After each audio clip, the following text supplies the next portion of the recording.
Hello everyone, my name is Jade. You can call me Jade. And this video we will cover our topic module, which is the processing, user input, and basic data manipulation. So for today, kana makatuon ta o makabalo ta kung saang naa sa processing, user input, and basic data manipulation. So we have I will introduce the topic of user input and basic data manipulation, emphasizing how this module lays the foundation for making interactive programs. So, karon gamit ang Java and Python, ipakita nako kung unsaon siya pagkuha og input nga gikan sa user ug unsaon ni siya pag-process gamit ang mga basic strings and number operations. So, what is user input? So, user input refers to any data provided by the users while a program is running. This allows the program to behave differently based on what the user types. So, when a program asks enter your name and you type J, that's the user input. So, since naman tayo duha ka language, is Java and Python, so kuan siya. So, in Java, we usually use scanner class, diba? Scanner class to get the input, while in the Python is we use built-in input, open close parenthesis function. So, kita na nato na unya. We will tackle it for more examples. So, next is what is data manipulation. So, data manipulation is a process of modifying or working with data once it's collected from the users. So, data manipulation, it means that changing or using the input like trimming text, changing case, or performing math operations kana siya. So, naatay syntax comparison. So, comparing basic syntax sa gina siya. So, ang mga operation is input-output. So, sa input, naatay scanner. O, diba? Scanner, input is equal to new, scanner, system in, then name input, enter name, then dira na maka mo input diri. So, output, system, print out, then diri na pwede mo input, then diri na pwede mo hang, diri. Kana siya. So, naatay Java code demo. So, ano siya? Muna siya. Kini. Medyo detailed man good. In Java, detailed ang ihang code. So, medyo kuan kayo siya. Pero, masabda naman po siya. So, ang kaning import Java util scanner, kani siya nga linya, kani. Kana siya, kanang nagpasabot nga gamito na to ang scanner nga klase para makabasa og input kay baligikan sa user, which is pwede pod keyboard ana. So kanang import og kanang klase nga klase nga scanner mo ni siya gikan sa Java library kana siya. So ang kaning public class user input demo mo na declared kini siya sa isa ka klase ginganlan man ni siya. For me, nakoy code ani public class ir08jco kani siya. File mo siya file name sa imong gi-code. And then ang kaning public static void main is mao ni siya ang main method kung magsugod dili na magsugod mag-run ang imong program. So, kana siya. And then kaning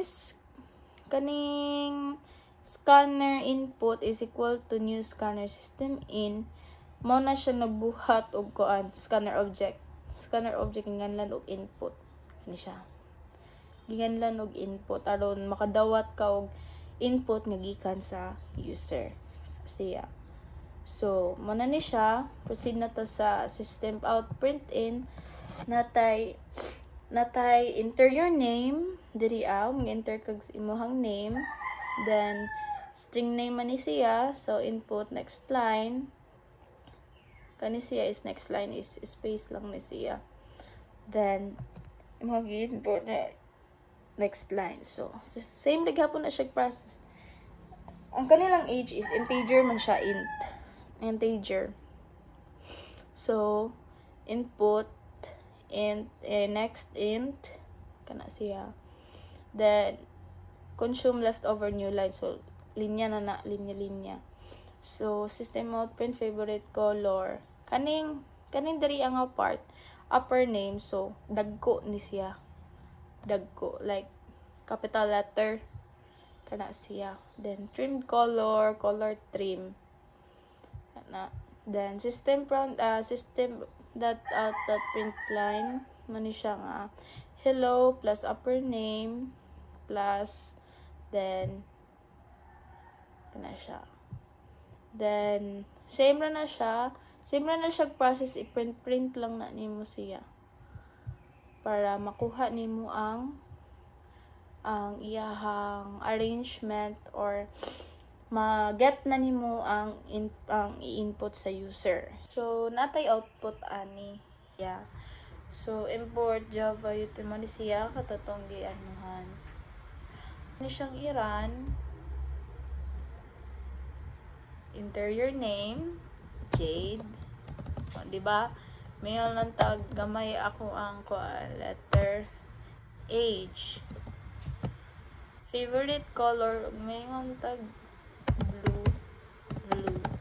blue. Hello Jade, diba? Diba ang Jade? Diba ang Jade dia is capital letter. Then in 5 years, you will be 26 years old. So, in 5 years, so 21, 22, 23, 24, 25, 26. So, nakuha na niya kanang makuha gyud niya og pila na gyud akong edad in 5 years. Ana siya.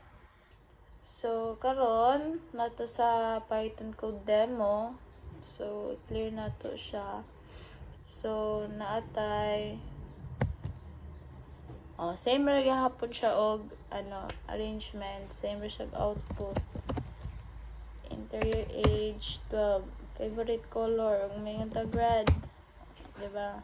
Natay num1 input first name na second number, first number then second number. So og i-plus na to siya, num1 plus num2.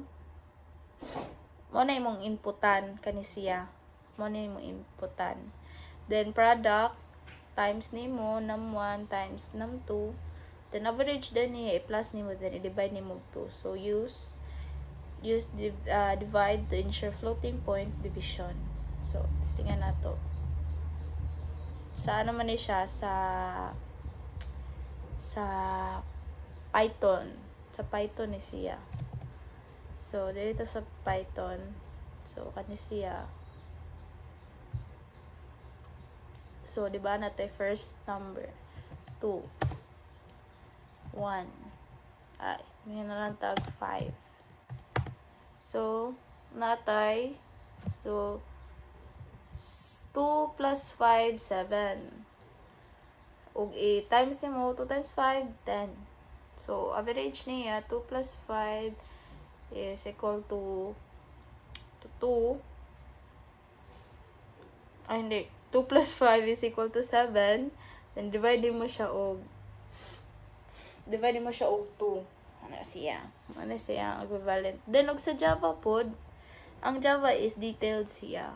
So, same lagi hapon. System print out, enter first name, integer num1, next int, then print enter second number, mora ni siya pero detailed siya, pero gira na to siya pag mag-run na siya, same ra siya gihapon, same ra siya, diba, same lang siya. So sidta sa frequent errors and helpful tips. So frequent errors and helpful tips di siya. So kani siya is ako lang ni siyang summarize lang sa own na ko nga ano. So don't forget to parse input properly. For example, int open close parentheses. In Python na siya. Then in Java we have next int, diba? So if ever nga di na mo na siya butan, di na mo na siya pwede, di na ma-inputan sa user.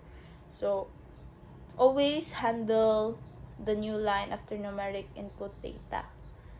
Siya. Then use string methods like trim to uppercase, lowercase, clean data. Mana siya. Always clean your data using trim, strips, uppercase, or lowercase. Para siya arrange siya. O labaw na sa uppercase para nindot siya lantawon. So kamo po try to create your own version of this program using your own data. Try lang yun ninyo, then kanang learn more. That's the best way to learn lang yun, is mag practice lang. So in the next video we will tackle about the conditional statements. So stay tuned.